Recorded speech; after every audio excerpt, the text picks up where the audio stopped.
Hello, everyone, and welcome to the Categorically Romance podcast. My name is Bree, and I am joined today. We just chatted for like 5 minutes already.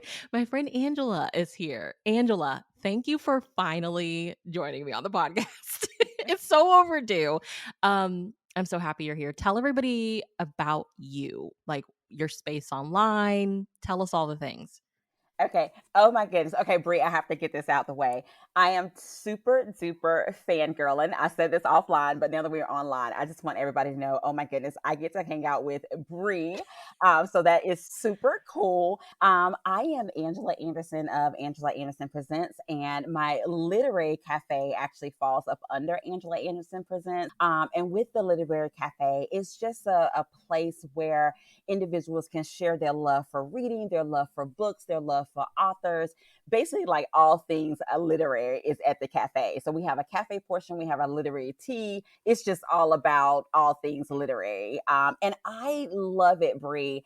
I have been that girl that the love for reading started at an early age. I was that girl that I'm super nerdy, okay? But I got super duper excited about Library Day in school. I mean, I guess the new generation, they don't know a lot about Library Day, but the whole Library Day was like super cool. I was that girl that would go to the library even when we didn't have Library Day, like on a Friday, and check out like all of these books, take them home, read them over the weekend, stuff like that. So I am truly I would call myself a certified book nerd again. Okay. I love it. I love when my friends are nerdy about stuff, especially if it's books. Yes.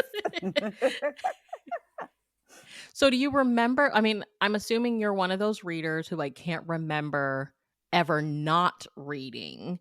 But like do you remember any of your like early childhood faves, like maybe those books that you read and read and read over and over and over again, or do you remember like kind of the roots? Like when I look back on my childhood, I'm definitely like, okay, it was the Goosebumps. The Goosebumps were my first love of reading. And then a little bit of like the Boxcar Children, and then I read they did like a it was Frankenstein, but I remember it being for kids, like in the grocery store, Uh-huh. this child hardback cover. And I literally read it in like one sitting, which I mean, like now I realize like it's not really that long of a book, but it seemed so long at the time. But what was it for you? Like, can you like trace those roots back and be like, this was the Okay, book? Brie, are we really doing this? Are we really doing this? We're You doing want me this. to go back down? Okay, first of all, I was a huge fan of Sweet Valley High, the Babysitters Club. Oh my goodness, one of my favorite books in elementary school was Dear Mr. Henshaw by Beverly Cleary. Okay, I promise you, I probably read that book like 50, 11 times. It's just like amazing. Let's see. Oh my goodness. Charlie and the Chocolate Factory, the best Christmas pageant ever. Oh my goodness. I could go on and on. But yeah, I remember in elementary school, you remember when the teachers used to read to the children? I don't know if they Yeah. still do that, but I'm probably telling my age. But I love story time. I even love like when I was younger and my sister, I don't know if she know how much this means to me, but one of my sisters, I remember like sometimes at night she would tell me stories, like bedtime stories, and it Oh, would be like, of course, like the Three Bears or the Three Little Pigs, but just her doing that, I remember that like back in the day. So yeah, it started early for me of just enjoying actually hearing stories, and then of course when I was able to read stories, it was just like so amazing. I actually, growing up, I had a community library. And this is one of the things that, oh my goodness, I'm sure you're familiar with author Belle Calhoun, but we so have a love for like libraries. And in her neighborhood growing up, I want to say she lived like across the street from a library. So I feel like we're connected there, yeah, connected by your the kindred libraries. spirits. Yeah. So it really did start like early for me, and that childhood memories. And of course, we can't leave out like the Ramona books, or what have you. And then I'll take it back a step further. I'm probably really telling my age. Do you remember the Betsy books? They were kind of like before Ramona, but I was so into the Betsy I books too. But do. anyway. Yes. Okay, so I have to ask Okay. because I missed the Sweet Valley High train, and I Oh, for some reason, don't remember being interested in Babysitter's Club at the time, but I'm Okay. actually reading the Babysitter's Club mysteries now, and I Oh, okay. love those. So, like, you know, I saw everybody reading them, but, like, as girls of color, especially, like, seeing Sweet Valley High, Babysitter's Club did have Jessie and they had Claudia, but, like, what do you remember, like, enjoying about them? Like, what did you enjoy about those in particular? I think for me, again, like I said, it was an early age when I started just having a love for books. And I think back then, just the fact that it was like a series, I don't know if that was, and I guess a series wasn't like a thing, or I don't even know if I really knew about series like I do now that I'm older, You but just knew that that was there were like, more books. yes. So Yeah. that was like super cool where I can actually say you fell in love with the characters and it brought a sense of community. You knew these characters and you was able to kind of like grow with them, if that makes sense. So I think that was one of the things that I liked about the Babysitters Club and the Sweet Valley High, that it was almost like back then it was a saga, if that makes sense. It was like, oh, this book is out and then it's like the next book in this particular, series or what have you. I think that's what I enjoyed about it. And then even now I do that. Just that whole one of the things that I enjoy about series is that whole sense of like community and family and building a relationship with the characters. And I know I am super book nerdy. So for me, characters in a book, they are real people. So Yeah. for me, they are. Right. I mean, I mean, do we have to debate that? They are just real people. They're our people. But yeah, I think that's what it was back then. Oh, I love that. Okay, so tell me about the literary cafe. So, like, what were you doing in life? What were you feeling like you weren't seeing that you were like, I want to do this, I want to start this? Like, I'm always interested in like the why and the how. Like, how did we get here and like why did we get here? Like what weren't you seeing or what did you want to see? I think for me, like I said, I have always had a passion for books. I've always had a joy of just having a sense of community and enjoying being able to hang out with other like minded people who love books, who love to talk about books, all of that good stuff. Um, One thing that some people don't know about me, I also do event planning. So in my event planning business or what have you, in addition to planning weddings and planning birthday parties and planning different events, planning trips even, or what have you. Of course, I've always had that passion for books. So whenever I would plan like something that was book related, oh my goodness, I got like super duper excited about that.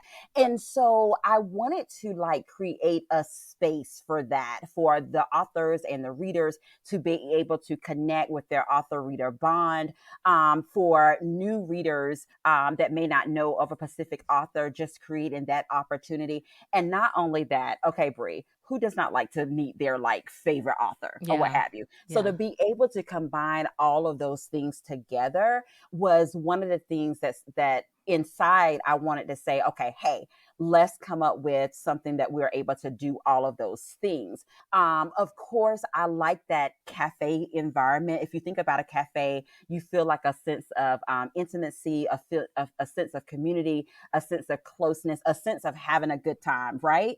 And so those are some of the things that I like to bring to the literary cafe. Now, prior to the literary cafe being what it is today, I actually would do a lot of in-person events. And a lot of times with these in-person events, of course, I would do things where it was readers and it was authors, but then I would add a twist to it. For example, one of the ones that was so fun, I did a literary cafe that was all things romance. And the twist was we had a shoe fashion show. Well, first of all, Brie, that I love book shoes and fruit snacks, Yes. right? So we had a shoe fashion show and I had like 9 authors. There was like Sharice Hodges, there was like Joy Avery, there was Tina Martin, and I know I'm forgetting some. But what we did was I found a shoe boutique, Hill by Marrows, and I had each of the authors to give me one of their characters that had a tight shoe game. Okay. And what we did was they gave me a description of the shoe, and I had models to work the runway, and they modeled these shoes as they gave a description of the book, of course, the author, and then they told a little bit about the shoe that the person was wearing. And I was in the fashion show as well. That was a surprise. But I have these red pumps. Oh my goodness. And I was one of the characters in Sharice Hodges' book that wore these like red pumps. And girl, let me tell you, I love those red pumps. Look, Mr. Anderson do too. But anyway, Every girl let's needs a just red say, pump. yes.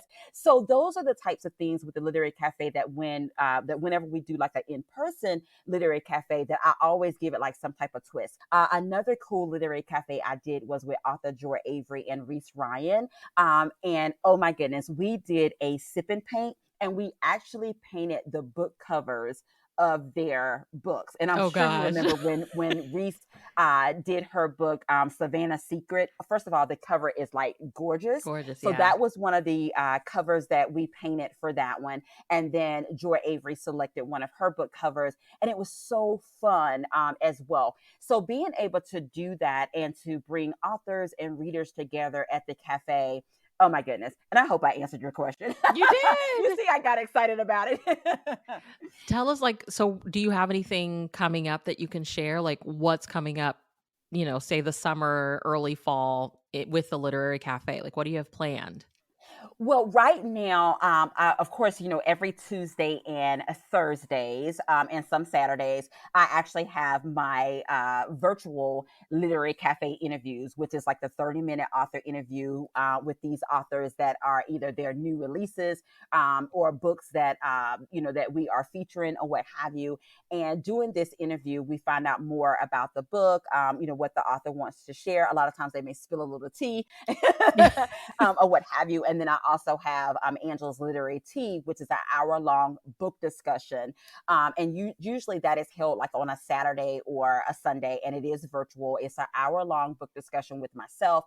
We'll pull another book blogger, a book reviewer, and the author, and we actually will discuss the book live.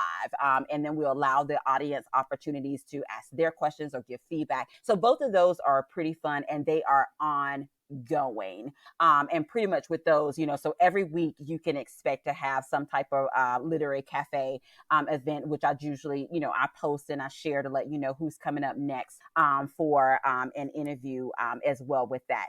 And then in person, of course, I am slowly getting back into doing in-person events. So with my creative mind, who knows what the next in-person literary cafe will be, but you can best believe that it's going to be fun, exciting, and there will be a twist to it. Well, you do chat with a lot of romance authors. So, like, and we know you've been a lifelong reader. Like, at what point did you realize, like, this particular genre was a favorite of yours? Or did you always know it, or no? Because it sounds like you've always read a little bit of everything.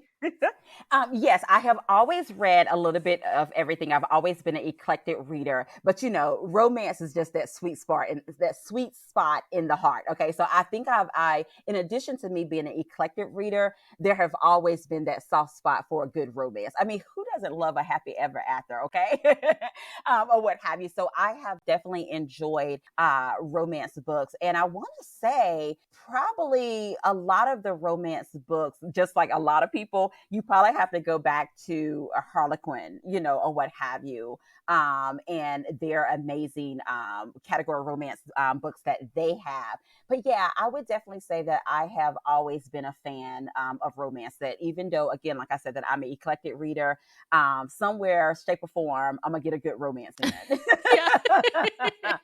it.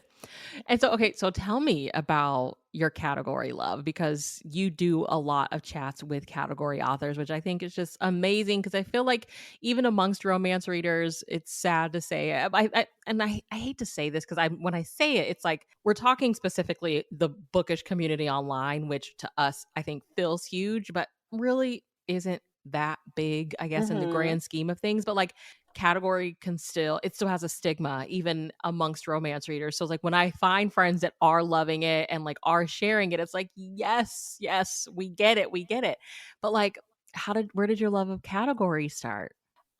look, and again, I probably have to go back to, just reading like Harlequin books as well. But I think with category romance, one thing that I like about those is a lot of times they're fast paced. They don't take long to read. But again, I have to go back to that sense of community. And then some of them, some of them are standalones, but most of them there's some type of series. So it just feeling that sense of community of knowing the characters, falling in love with the characters, as well. It's like I just enjoy that.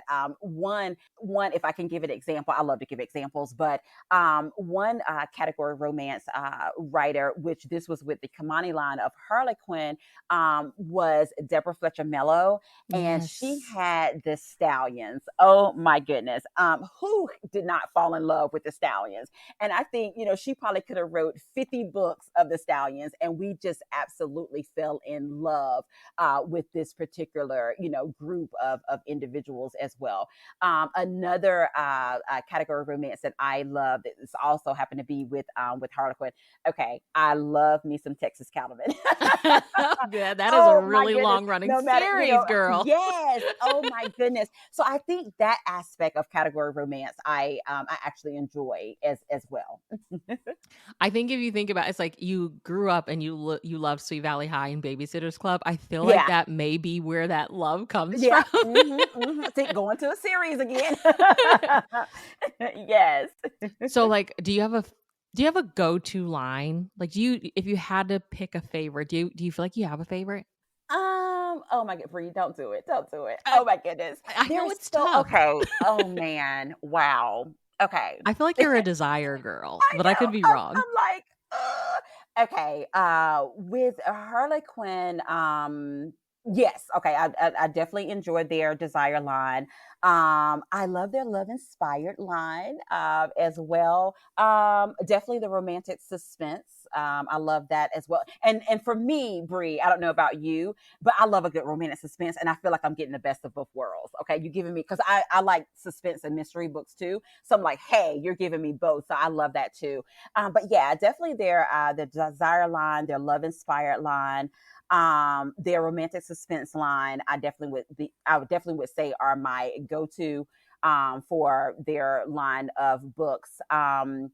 Let's see. Look, and the funny part, you would laugh if you was here. I'm literally looking around I my know. location, and it's so funny. Like you should, because now the Desire is like the gold outlining, but of course, so I see a lot of gold. And remember, before it was gold, it was like the binder of the book was like red. The So on one of my red. bookshelves, I have a lot of red.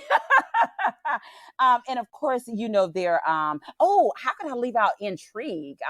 Their Intrigue line is good. So I do have a lot of purple as well. And guys, if you wonder what I'm talking about, the binders of these books are certain colors, and I have a whole lot of them, so they're kind of color coded. But did that answer the question? Yeah, okay, so tell me I have to ask, so, like, love inspired, let's start there. If you are there any, like, auto by authors, like, you don't even need to look at the back of the cover, you just see, like, "Oh, Miss Belle Calhoun has a new title, I'm getting it." Like, who's some of your auto by authors from love inspired, romantic suspense, and intrigue? Okay, now the funny part that you say that because literally that was on my lips. Belle Calhoun for sure. She write it, I'm buying it. Belle Calhoun is like amazing. Hashtag she And writes it, I yes, buy it. I Yes. love that hashtag. She writes it, I buy it. Also, oh my goodness, I can't leave out Heartwoman as well. Jacqueline Thomas, I definitely got to throw her out there. But yes, Belle Calhoun is definitely a auto buy for me with the Love Inspired. Let's see now for the Desired. Oh my goodness, I have like 5011. I mean, you got There's so Reese many, yeah. Ryan, you got Joanne Rock, you got Karen Booth, you got Joss Wood, you got let's see, I feel like I'm running out of names. I mean, Yara just St. all of John. them. Yes, and I probably gave you like 50 names like right about now. But yeah, with that, with Intrigue, Katie Richards is pretty cool with Intrigue. Yes. Oh, and I don't know if you know, but which of course but Love Inspired also have a suspense line, Mhm. and the Love Inspired suspense line would definitely be Jacqueline Thomas. Oh my I'm goodness. so happy she's Yeah, writing yeah. there too. Yes, yes, yes, yes. And heartwarming, you mentioned heartwarming, that was my first line ever that I read, and I didn't realize at the time that I mean, I saw Harlequin on the cover, but I didn't know at the time, like, what that meant, like, someone just Mhm. recommended me, like, "Hey, like, there's some authors, they're looking for, reviewers, would you be willing to read it?" And I was like, "Sure," and then so, like, this book shows up, and oh my gosh, I'm blanking on the title. It had like 2 little twins on the cover, rancher, single dad, and I was hooked. And then like, I say like a year or 2 later, I like really got into Harlequin and I was like, "Oh, I have read one of these." It was Yes, heartwarming. yes. I love it. I love it. I know I'm even thinking about I know Jacqueline Thomas, her Marine Hero was an amazing read with Heartwoman as well. So yeah, I'm just and romantic suspense. I guess a go-to for that one would definitely be Deborah Fletcher Mello. Oh my goodness, just like amazing, Yeah, amazing. yeah. You know, the love-inspired suspense, that's what it's called. Like, I wanted to put romantic suspense in there, but, like, those are some of my favorite covers, and I love when they do the bind ups with 2 in that Yes. series. Yes. Yeah, it's just I don't know, that it's just so special to get those 2 books in 1. Yeah, look, and I'm with you. Look, who doesn't love a good two in one? It's Right? super cool. So, like, I'm when I have friends come on, I ask, like, "How what is your current, like, era of romance reading feel like?" Like, are you in a small town era? Are you in a second chance? I've been hearing a lot of hockey romance eras, but, I Oh mean, it doesn't even have to be romance wow. specifically, like, right now, this moment, what are you, like, craving and gravitating towards as a reader? Okay, so if we I'll break it down into 2 sections, okay? Because I Do did it. say I'm an eclectic Yes. reader. So, romance right now, I am so enjoying the small town. I love a good small town. But yeah, I am totally enjoying a good small town, with romance, and I love the fact that, even with that being in that, of course, if we add the tropes in there, or what have you. It's always fun to read a good friends to lovers. I like that. I'm a sucker for friends to lovers. Yeah. Oh Oh my gosh. goodness, such a sucker for friends for lovers right now. But yeah, I definitely would say in the romance vein, I'm definitely just enjoying that small town, and it's just something about small town reads or what have you. Of course, you got that everybody knows everybody. You always have the matchmakers who's trying to like fix them up. There's definitely a main street. There's definitely a diner. We love I a love all that. main street. We I gotta love have that that. main Yes, street. we gotta have that main street. Oh my goodness. And just in reading overall, I have lately been reading some historical fictions. I've been reading dual timelines. Oh my goodness. I I have love that been in historical on fic. like yeah, I have so been on dual timelines right now. And these three books that I've read recently, the authors nailed it. Oh my goodness. One is The Thing About Home by Rhonda McKnight. Oh my goodness. This is like her debut I'm sorry, this is her debut women's fiction with Thomas Nelson. And it is like all the feels. It's Southern fiction, women's fiction, and then she did a dual timeline and she did a little romance in there. So My I love it. goodness. And then I have to mention, did you hear about Kitty Karr by Crystal Smith Paul? Brie. Oh my goodness. That book is one of those books that I had a book hangover like halfway through. Literally, it was Really? that good. And she nailed the dual timeline. And then this one, Symphony of Secrets by Brendan Slocumb. Okay, first of all, this is his second novel. He tackled the dual timeline and nailed it. He writes musical suspense like nobody's business, like amazing. And I just gave you, yeah. So that's where I am on the other side. Is yeah, something about a good dual timeline. Yeah, I've always loved I guess when I used to read historical fic like, it was the only genre that I read for a couple of years, Uh huh. and I think it really works best when you have a dual timeline, or I guess this is kind of part of dual timeline, but maybe not, like, I loved those historical fics where it was 2 characters, kind of separated by time, but connected in some way. Like Ooh. I don't Mhm. know, it's like a great great granddaughter who discovers her grandmother's journal or something, like Uh-huh, something, a uh-huh. storyline. Like, I love those. Like, those are just so incredible. Nice. But that dual timeline, I'm such a sucker for it. Look, and one author I call her the queen of dual timeline. She writes romance books too, and she also writes historical fiction. Oh my goodness, Suzette D. Harrison. Oh my Okay. goodness, she every time she nails dual timeline just like perfectly. Oh my goodness, yeah, definitely. Do you feel like you have do you feel like you're reading more of a certain time period right now? Like, this is kind of why I kind of grew out of historical fic, I think, because all of a sudden, every time I went to the bookstore, it was all World War II. And I was like, guys, I can't read any more World War II historical fiction right now. But like, what do you feel like you're seeing more of, or like, what are you reading the most of? I think the fact because I'm eclectic, so I read a little bit of Everything, everything, yeah. or what have you. So for me, even though, of course, you definitely see,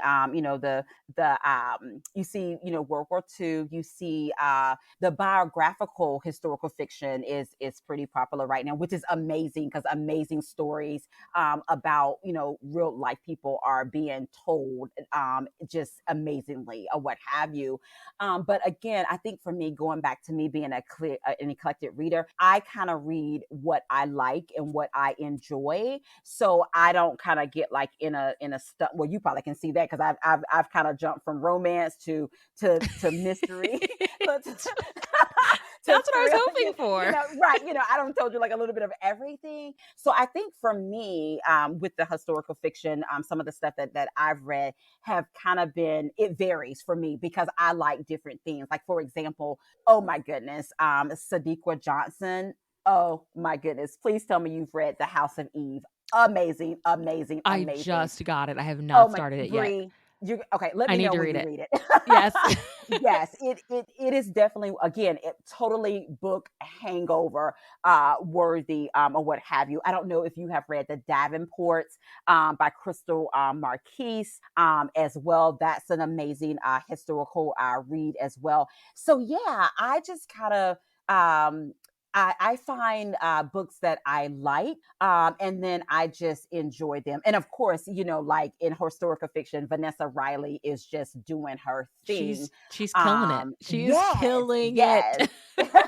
And I'm so excited because her next book, Queen of Exiles, it come out July, of 2023. So I'm super duper excited for her. And the cool thing about her, like she has like her historical fiction, and then she has like her historical fiction romance, or what have you. And I think the latest is like, with Kensington is, historical fiction, but it's mystery, Oh, wow. that the Lady Worthen series. So Yeah. it's just super duper excited to see authors to just do what they do and bring us good stories as well.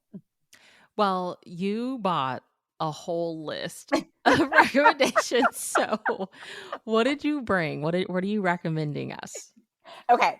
So I wrote down a list, but I'm a contain this list, okay? And the cool thing about it, and I'm so glad that I was kind of able to kind of throw out some great books that I've kind of read like over the last couple of months or what have you. But books that I would definitely recommend for individuals to read. I'm gonna start with one of like my latest books that I read that, oh my goodness, Bree, it knocks your socks off. Okay. I don't know if you're familiar with author Elle Wright, but she has this young family series, and we have been waiting for this character, Duke. We've been waiting for his We've story. been Okay. waiting. Yeah. And the name of it is called It's Not Them, It's Only Her. Oh my goodness. It is, when I say that Elle Wright gave you all the feels, like literally, you are at one moment you may be pulling at the heartstrings, you may be clutching your pearls, you may be laughing, you may be at the verge of tears. I mean, this was just an overall good story, 5 stars, of course. But it's not them, it's only her by Elle Wright. I definitely have to shout that one out. Okay. I just pulled it up on Um, Goodreads. So it's the okay. fourth in the series, the Young in Love series. It's Yes, book number 4. yes, Okay. Okay. yes. It is amazing. It is amazing. Oh my goodness. I have to talk about The Magic of Sea Glass by Jenny Hale. I Oh my love goodness. Jenny. Yes, I haven't read that one yet though. Bree, you are in for a treat. I totally enjoyed that story. And it's one of those books where I can honestly say it was a beautiful read. It was totally a beautiful read. I really enjoyed that. So that's two. Okay, let's see. I next I would say this was a new author to me, but when I read it, I would definitely be reading more from her. And of course, this give us our small town love. But this is Falling for Her Client by Gabrielle Lundy. Mm. Oh my goodness, Bree, loved the book. It was super cute, super sweet. It like I said, it's small town. It's clean read. It was just an overall good story. I mean, I laughed, I enjoyed it. You connect with the characters. She did an amazing job. Like I said, I would definitely be reading more from her. And again, it's called Falling for Her Client, Gabrielle Lundy. Okay, I just pulled that one up too, and I'm like, Hmm. "Oh my Hmm. god, this book has like a 4.65 rating on Goodreads, y'all. Go read this book." Um, okay, let's see what's next. Oh, this is another one. Now, this one's kind of like a rom-com, small town. It was super cute, enjoyed it. It was Meeting the Next Door Neighbor. Okay. Oh my goodness, Bree, that book is super funny. I love the romance in it. Now, okay, I got a confession to make about this book. Bree, I'm not a huge fan of the age gap trope. Okay. Okay, I put it out there. Not a huge fan. I read it every now and then. So I was kind of like on the fence. You know how like you read the synopsis and I was like, it seems like it's a good book, but then when I saw the age gap, I was like, I don't know if I I want to don't read know. it. Yeah. Yeah. Bree, she won me over. Okay. Kristen Connery won me over. I was like, ooh, this is age gap done correctly. Love the book, 5-star read. I laughed so hard. I enjoyed the story. Book hangover worthy. But yes, so that is a secret to that book that it was actually age gap trope was one of the tropes in there, and I was a little like on the fence. But when I read it, I was like, oh my goodness, I love this book. Okay, I pulled it up too, and I'm obsessed with all the covers in this series. So it's the Yes. California Dreamin' Yes. series. That's right. That's Okay. it. Mhm, Okay. mhm. Oh my gosh. Um, okay, I think how many was that, Bree? Because you know I I don't have know. a Just whole keep lot going. of. It's fine. Okay, all right. This one, Bree, I have to talk about this book. Oh my goodness. And this book came out, I want to say it was like last summer, but A Table for Two by Sheryl Lister. Oh Oh my goodness. Okay, yes. first of all, Bree, if you are a foodie, you're gonna love this book. You're gonna love this book. There is comedic action in there. You will laugh. Oh my god. First of all, the meet cute. You know if a book have you at the meet cute, yeah, yeah, yeah. But this book, oh my goodness, I am still thinking about the characters in this book. Total book hangover worthy.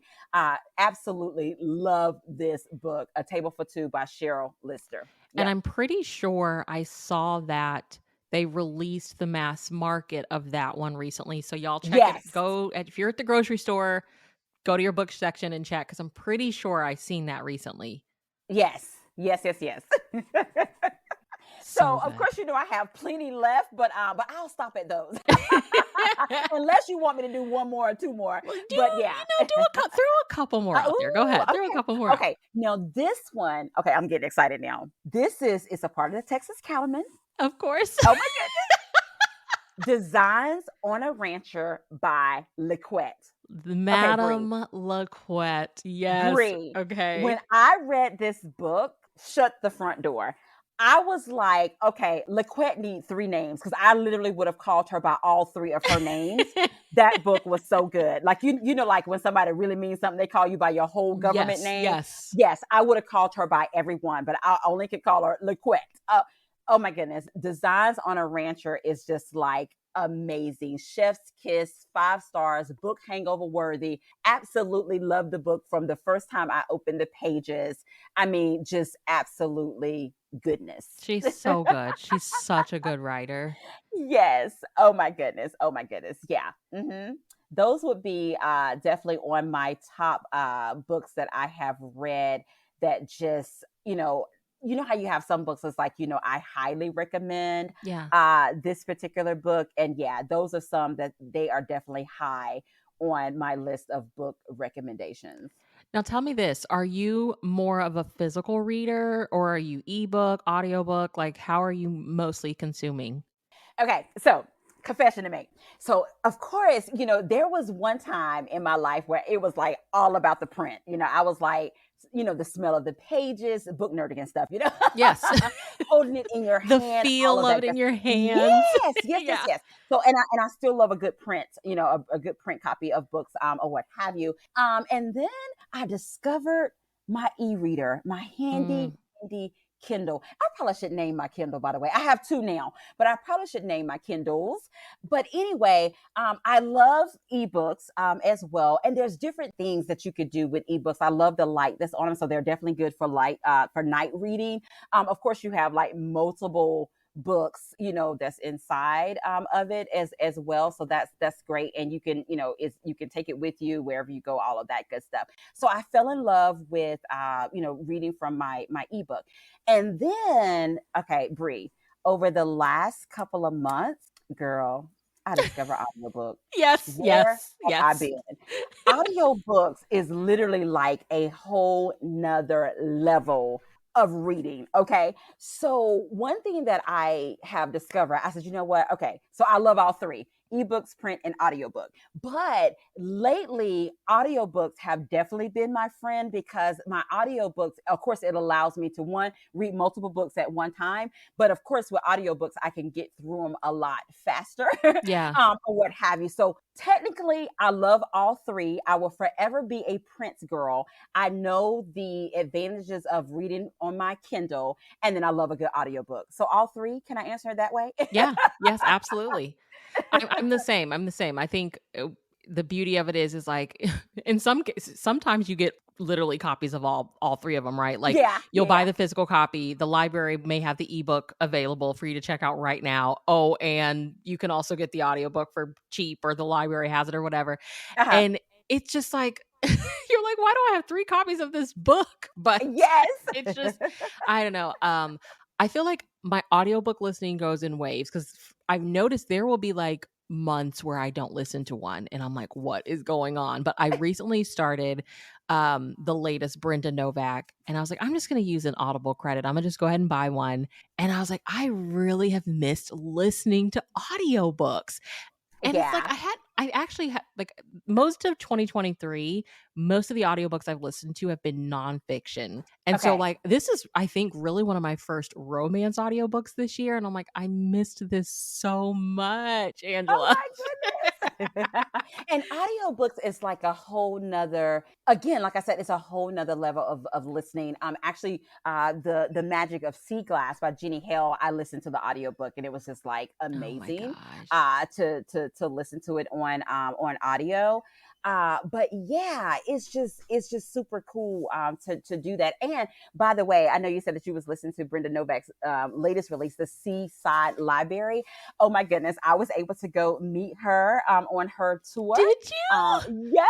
Oh my god, she's super cool to meet in person, and to be able to go inside the Airstream. Oh my goodness, it's like a book nerdigan's dream. Like on the ceiling, she had like pages of some of her books on the ceiling. Amazing, super cool. It was so neat inside of there. But yeah, she came to page 158 books in North Carolina, was one of her stops. And oh my goodness, when I found out that she was going to be there, I could not purchase my ticket like fast enough. It was just like amazing, an amazing experience. And Nancy Nigel was her conversation partner, so that was super cool because I Oh got to my see her gosh, again too. So Nancy. it was great. It was a great experience for sure. Okay, have you read the book? Which one? The The Seaside Seaside Library, Library? yeah. No, that is on my TBR list to read. Okay, because I know it's part, is it part of this series that she has going, is it part of that series? Like, there was a book that came out last year, and I think there a book that came out prior to that. I'm like, I don't know if they're, like, a connected series or not, but I'm like, I just started the Seaside Library yesterday, and I'm like, how do you define this era of writing that she's in? Because it's like, I don't know if it's women's fiction. It's definitely got a mystery going on. I'm like, is this technically a Mhm. beach read? Like, is this what people consider beach read? It's so much going on. So when you start it, you have to let me know like what you think. Okay, definitely. I definitely will. I'm super duper excited about it as well. With Jenny, I was like, the last Jenny Hale I read was Butterfly Sisters. It came out last year. And I'm like, Ooh. that one was fantastic. I cannot wait Mhm. to read the new one. What's remind me this The magic Magic of of sea Sea glass. Glass. Yes, yes, yes, yes. Well, you're going to look. I'm already gonna tell you. You're gonna love it. Oh my goodness, you're She's gonna so love it. good. Like So exciting. Christmas and summer are just like Jenny Hale seasons, I feel like. Yes, yes, absolutely, absolutely. So like what's on your radar? Like do you have anything coming out that you're like, "Ooh, I can't wait to get my hands on this?" Okay, so let's see. What is on my Oh, Brenda Jackson have another Westmoreland book that's coming out. I want to say like June 27th or something like that. I think it's called Second Time's a Charm or something like this is Charm Yes. Story if you follow the Westmorgans. So I am so super duper excited about that. That is one that's definitely on my radar that I am excited about. I wonder if that's gonna be her last desire, you think? I don't know. It's No, sad. you know what? I actually was looking at something. There is going to be another one that comes out in October. Okay. Don't Ooh, know the awesome. name, but yeah, I was actually looking up something today. And so she has the one that comes out this month, and then there's going to be another one that comes out in October. Okay. Would definitely be, yeah, yeah, yeah. Let's see, is there anything else? Oh, the new one that's coming pretty soon by Victoria Christopher Murray and Marie Benedict.